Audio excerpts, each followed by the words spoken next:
এত মজা, এত নাচ গান করে যে দিনটা আমাদের কাটবে কখনোই ভাবিনি। হ্যালো ফ্যামিলি, তো অন্নপ্রাশনের ফার্স্ট পার্টে তো তোমরা মানে আগের ব্লগে তোমরা দেখে নিয়েছিলে যে আমি রেডি হয়ে গেছিলাম। এটা হচ্ছে সেকেন্ড পার্ট। সেকেন্ড পার্টে এসে জেঠুদের বাড়িতে দেখছি ঢুলুর বসার জায়গাটা পুরোটা এইভাবে ডেকোরেট করেছে ফ্লাওয়ার দিয়ে। কিছু বেলুনও ছিল আর এদিকে দিদি পুরোপুরি রেডি, সুন্দর করে সেজে নিয়েছে, বরণের ডালা নিয়ে রেডিও। আমরা এখন সবাই মিলে যাব নাচ গান করতে করতে নদীতে ঢুলুকে স্নান করাতে। এদিকে সর্দিও পুরোপুরি আজকে বীভৎস পরিমাণে গরম, জানি না আমরা এত এনার্জি কোথা থেকে পাচ্ছি। এখন রেডি হয়ে গেছি, যাব স্নান করাতে বললামই, সবাই রেডি হয়ে গেছে। অনেকে যাচ্ছে না, মেন ব্যাপার অনেকে যাচ্ছে না।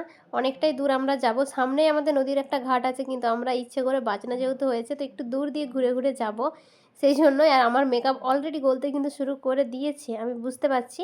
এখন সবাই নাচ টাচ করে যাচ্ছে আর আমি বরণের ডালাটা নিয়ে যাচ্ছিলাম। সামনের দিক দিয়ে ক্যামেরাম্যানরা ফটো তুলছিল, ভিডিও করছিল, তো সেই জন্য কিছু কিছু ওরা যেরকমভাবে বলছিল সেই রকম অ্যাঙ্গেলগুলো ভীষণ মজা হয়েছে। পিছন দিকে সবাই নাচ করছে। আমি খুব একটা ডান্স পার্সন নই, তবে আমি খুব হইচই করতে ভালোবাসি। আমি একটা প্রাণোচ্ছল মানুষ, মানে কোনো জায়গায় চুপচাপ থাকবো এরকম না, আমি একটা হই হই করার রব রব ব্যাপার আমার মধ্যে আছে। এইদিকে বৌদির মা আর মামি, আমার দুই মামিকে নিয়ে নাচ করছিল। ভীষণ মজার মানুষ একটা বৌদির মাও, খুব মজা করছিল সবাই। এখন আমরা পৌঁছে গেছি নদীর ঘাটে স্নান করাতে আসার জন্য। এখন দিদি করে নিচ্ছে গঙ্গা পুজো। এটা নিয়মের মধ্যেই আছে, সেজন্য গঙ্গা পুজো প্রথমে করানো হচ্ছে। সব জায়গাতেই তো নদীতে যে স্নান টান করাতে আছে সব জায়গাতে আগে গঙ্গাকে পুজো করতে হয়। আমি রোদের জন্য উঠে একটু ছাওড়াতে চলে এলাম, আর অবস্থা দেখো, ঠিক যেটার ভয় পাচ্ছিলাম সেই দুর্ঘটনায় আমার সাথে ঘটে গেছে। ফাউন্ডেশন পুরো গলে পড়ে যাচ্ছে। আমি জানি না পৃথিবীতে এরকম কোনো মেকআপ আছে কিনা যে ঘামকে আটকায়। তারপর মন খারাপ করে আমি তাড়াতাড়ি করে বাইকে করে বাড়ি চলে এসেছি। এসে নিয়ে একটু এসিতে বসেছিলাম। এসিও তো নিতে পারি না, এমন একটা জঘন্য শরীর আমার, মানে আমার ঠান্ডা লেগে যায়। যা হোক করে অনেক কষ্টে মোটামুটি ফ্রিজ এসি হ্যানা ত্যানা করে মেকআপটা একটু বসিয়েছি আমি। আর এমন লাফালাফি করেছি চুল টুল পুরো খুলে গেছে। একটু বাড়িতে বসে ওইদিকে যাব, তখন দেখছি আইসক্রিমের এদিকে বক্সটা চলে এসছে, জল টল আমাদের বাড়িতে সব রাখা আছে। আরও অনেক কিছু আছে এখান থেকে, যদিও খাওয়ার প্যান্ডেলটা সামনে তো এখানে রেখে দিয়েছে। এইদিকে আবার সমস্ত কিছু তোড়জোড় করা চলছে, ওকে ভাত খাওয়ানো হবে, মানে মামা ভাতটা যে খাওয়ানো হবে। প্রথমে ঠাকুরের প্রসাদ আর ফুল খাওয়ানো হবে, যেটা আজকে মন্দিরে পুজো দিয়ে আনা হয়েছে। তারপর ওকে ওখানে ভাত টাত খাওয়ানো হবে। এত কিছুর মাঝে আমি আমার আরেক দিদিকে ভীষণ মিস করছি, মানে দিদি যেখানে থাকে না আমার ভীষণ খারাপ লাগে। দিদি আসতে পারেনি একটু সমস্যার জন্য, মানে একটু দোকানে ওদের চাপের জন্য এই সময়টাতে।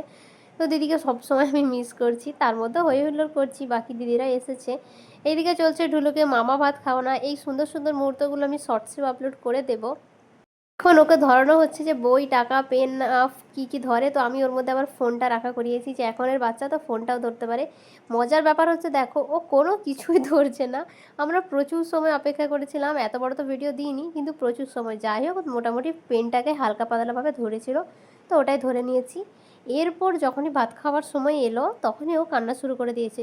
তবে এত লক্ষ্মী বাচ্চা ও, এত যে সকাল থেকে অত্যাচার করা হচ্ছে, এই পাঞ্জাবি মালা টোপর পরানো হয়েছিল, কোনো কিছুতেও কাঁদেনি। অনেকক্ষণ পর ঘুম পেতেই এতক্ষণে ভাত খাওয়ার সময় একটু কান্না করছে। এরপর বৌদিরা বাকি সমস্ত যাদেরকে আত্মীয় স্বজনরা সবাই খেতে চলে এসেছিলো, আর আমি বাড়িতে এসে নিয়ে বাবাকে আর মাকে জোর করে মাকে বললাম একটা শাড়ি পরো। এদিকে এসেছে আমার আরেক দিদি, যে দিদি আসতে পারেনি, এটা দিদি সেই দিদিরই যা। দিদি আসতে পারেনি তো বড়দি এসেছে। এদিকে আমার বাবাকে জোর করে পাঞ্জাবি পরানো করেছি আমি। বাবা তো এখনই বলছে ঠিক আছে তুই একটু ভিডিও করে নে, তারপর খুলে দেবো।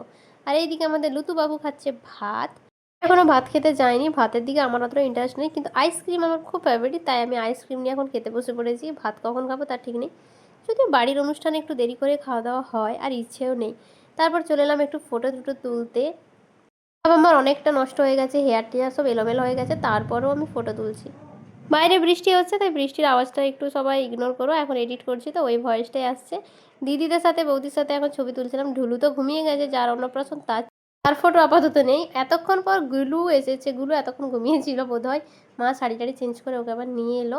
এই হচ্ছে আমার বাচ্চা বৌদি। বৌদিকে কেমন লাগছে অবশ্যই জানিও, বৌদিরই ছেলের অন্নপ্রাশন। কথা দেখা আজকে সেই রকম পাওয়া যাচ্ছে না, এত ব্যস্ত আছে। ফটো তো আমি পোস্ট করেছি, তোমরা আশা করি দেখেছো অনেকেই। এবার খাওয়ার দিকটাতে এলাম, অনেক দেরি হয়ে গেছে। এসে নিয়ে দেখছি এখনও প্রচুর ভিড় চলছে, তার মধ্যে রান্নাও এখনও চলছে। বাইরেটাতে বীভৎস পরিমাণে ভিড়। এখন আমি এই টাইমটা থেকে প্রায় 5-6টা ব্যাচ খাওয়া হয়ে গেছে, এখনও অনেকটাই ভিড়। ফাইনালি খেতে আমি বসলাম, সত্যি বলতে একটুও খেতে ইচ্ছে করছে না এখন। এই হচ্ছে মেনুটা, একটু তোমরা দেখে নিও। আমি বেছে বেছে কয়েকটা খাবার খাবো, খেয়ে উঠে যাব। আর এটা হচ্ছে ফ্রন্ট পাশটা ছিল, প্রথমেই আমার ফেভারিট জিনিস পোলাও দিয়ে শুরু করেছি। পোলাও আর শসা আর হচ্ছে ওইদিকে ছিল কাসুন্দি। এ হচ্ছে আমার একটা জামাইবু। আমার যে দিদি আসতে পারেনি তার ভাসুর। জামাইবুর কথা না বললেই নয়। এত পরিশ্রম করছে, খাওয়ার টাইমটাতে পুরোটা একাই প্রায় ট্যাকেল করে নিচ্ছে। জামাইবু ভীষণ দায়িত্ববান একটা মানুষ। তারপরে নাচা-গানা শুরু হলো পিসিদের। এত পরিমাণে ওরা নেচেছে। আর এই জায়গাটা একটু ব্যাক সাইড, মানে বাজনাদারদেরকে এই জায়গাটাতে বসানো হয়েছিল। তো এখান থেকে দূরে গিয়ে নাচ করা সম্ভব ছিল না। তো এখানেই ওরা শুরু করে দিয়েছে সবাই মিলে। যারা ফার্স্ট পার্টটা দেখোনি তারা অবশ্যই গিয়ে ফার্স্ট পার্টটা দেখে এসো। আর এতক্ষণ পর আমার দাদার দেখা পাওয়া গেছে। এখন দাদা আর বৌদি মিলে ফটো তুলছে। চলো তাহলে আজকের ব্লগ এখানেই রাখি। দেখা হচ্ছে পরের কোনো ব্লগে। আজকের মতো টাটা।